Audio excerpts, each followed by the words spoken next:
Magandang umaga po sa inyong lahat at ako ay mag-interview.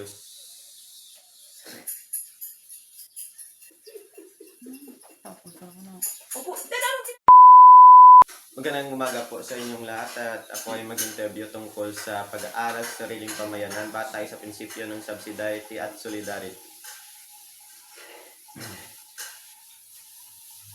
A. Maunlad ba ang inyong barangay? Hindi, ang mura ka, raw ay ka. Magandang umaga po sa inyong lahat at ako ay mag-interview tungkol sa pag-aaral sa sariling pamayanan batay sa prinsipyo ng subsidiarity at solidarity. Kamusta po kayo, sir? Good morning.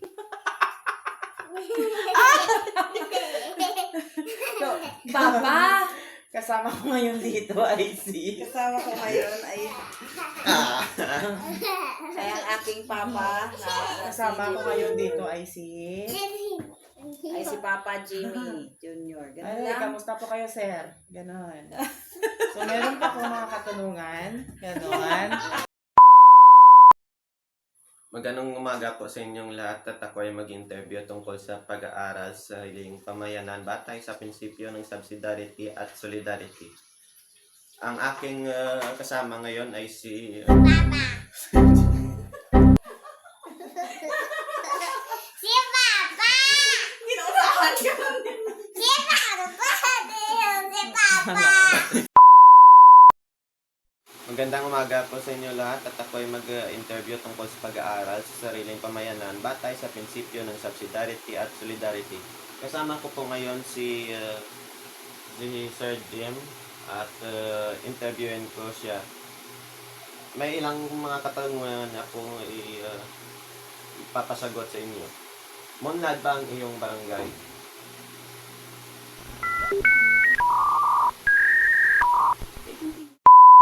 Magandang umaga po sa inyong lahat at ako ay mag-interview tungkol sa pag-aaral sa sariling pamayanan batay sa prinsipyo ng subsidiarity at solidarity. May ilang katanungan po ako sa inyo, Sir Jim, at ito ay ang maunlad ba ang inyong barangay? May kakayanan ba ang mga tao o samahan sa paunlarin ng pamumuhay sa inyong barangay? Paano ginagampanan ng mga namumuno sa barangay ang pagkakaisa at pagtutulungan ng maliit na hirap na tao o samahan? Ano-ano ang estratehiyang ginagamit na magsasarang sa mga pangangailangan ng bawat tao, lalo na inyong mga nasa bababang antas ng lipunan? Anong suporta ng pambansa, pamahalaan, Uy, ng Patrick! malaking bayan? Isa-isa lang. lang muna. Paano Kaya, sasagutin, Papa? magandang umaga po sa inyong lahat. Ako ay mag-interview tungkol sa pag-aaral sa sariling pamayanan batay sa prinsipyo ng subsidiarity at solidarity. Kasama ko po ngayon si Sir Jim at may ilang katanungan po akong ibibigay sa kanya. Ang munlad ba ang inyong barangay? Mapayapa at makatarungan ba ito? Ano ang mga patunay nito? So, oo, maraming barangay sa Pilipinas ang maituring na maunlad, mapayapa at makatarungan. Depende sa pamamalakad ng mga opisyal, aktibong partisipasyon ng mayayaman at mga programang ipinapatupad. So, narito ang mga ilang patunay o indikasyon na ng isang barangay ay nasa ganitong kalagayan. So, maunlad ang barangay at ito ang mga patunay dyan. So, may mga proyekto sa infrastruktura, may mga livelihood programs, malinis at maayos ang kapaligiran, at may mga access sa edukasyon. And then, masasabi natin ang barangay ay mapayapa dahil mababa ang crime rate, aktibo ang barangay, tanod at peace and order committee, and then may regular na barangay assemblies, at may mga pagkakaisa ang mga residente. And then, makatarungan ang aming barangay dahil may maayos na sistema ng katarungan sa barangay, pantay-pantay ang pagtrato sa mga residente, transparent ang pamalaan, at may mga proteksyon sa karapatang pantao. Okay. Ang sunod na tanong ay, may kakayahan ba ang mga tao o samahan na punlari ng mga pamumuhay sa inyong barangay? Oo, malaking kakayahan ang mga tao at samahan sa barangay upang paunlarin ang pamumuhay sa komunidad. Sa katunayan, ang mga aktibong partisipasyon ng mga mamamayan ang isa sa pinakamahalagang salik sa pag-unlad ng isang barangay. At narito ang mga ilang paraan kung paano ito nagagawa. So, una dyan is ang pakikilahok sa mga proyekto ng barangay. Pangalawa is ang paggamit ng sariling kasanayan. Pangatlo is pagiging mabuting halimbawa.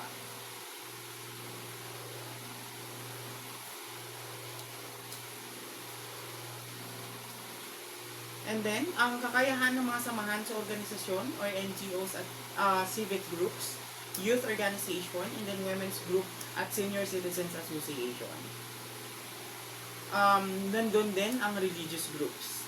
Ito ang mga patunay ng kakayahan. So may mga matagumpay na proyekto, may mga leader na galing mismo sa barangay at may mga pagkakaisa sa mga adhikain.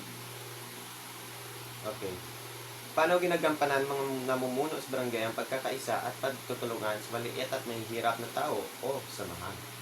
Napakalaga ng papel ng mga namumuno sa barangay sa paggabay sa pagkakaisa at pagtutulungan ng mga maliliit at mahihirap na mamamayan sa pamamagitan ng mabuting pamumuno, malasakit at kumpletong aksyon. So, naging posible ang mga inklusibong pag-unlad na rito kung paano ito nila ginagawa. So, una dyan ay isang pagbibigay ng tamang impormasyon at edukasyon, pagpapalakas ng samahan at kooperasyon. Yun po yung pangalawa. At ang pangatlo naman ay ang pagpapalakas ng samahan at kooperasyon, pagbigay ng serbisyo at tulong, and then pagpapairal ng pantay na trato, and then pagpapalaganap ng bayanihan at volunteerism. Nandyan din ang pagpapalaganap ng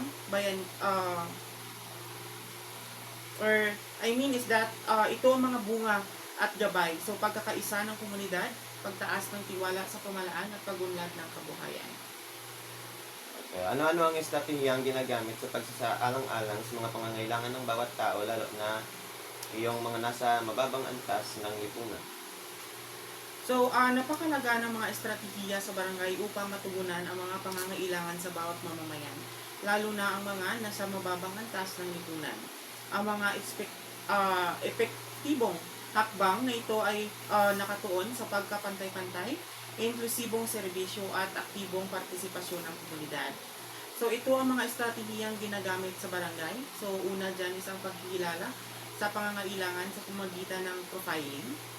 Pangalawa is ang Targeted Assistance Program. So, yun po yung pangalawa doon. And then, yung pangatlo ay ang pag-organisa ng livelihood at skills training. And then, pagpapalakas ng community participation. And then, pagpapairal ng pantay na pagtrato sa katarungan. Okay. Anong suporta ng pambansang pamahalaan o ibang mga laking bayan sa pagpapalakas ng kakayahan ng mga tao sa pagpaunlad ng iyong barangay at patunayan? Napakalaki ng suporta ng pambansang pamahalaan at malalaking bayan sa pagpapalakas ng kakayahan ng mga tao sa barangay sa pamamagitan ng mga programs, pondo at pagkikipag-ugnayan na tutulungan ang mga mamamayan na mapaunlad ang kanilang kabuhayan, edukasyon, kalusugan, at kabuuang pamumuhay.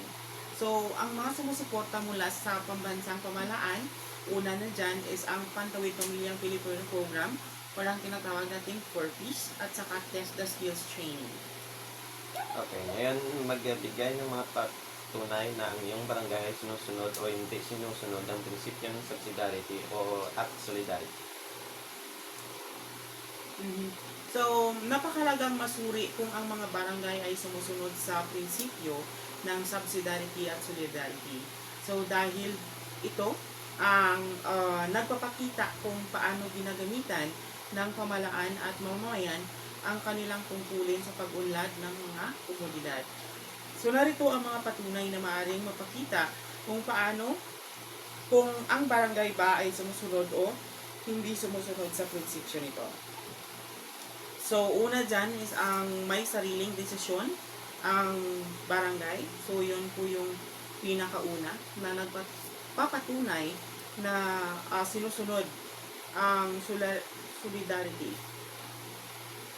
Okay, magbigay ng mga patunay ng iyong barangay ay sinusunod o hindi sumusunod ang prinsipyo ng subsidiarity at solidarity. So, Ito ang mga patunay. So, una dyan again is may sariling desisyon ng barangay, aktibong barangay assembly, and then may sariling budget allocation, at may barangay justice system.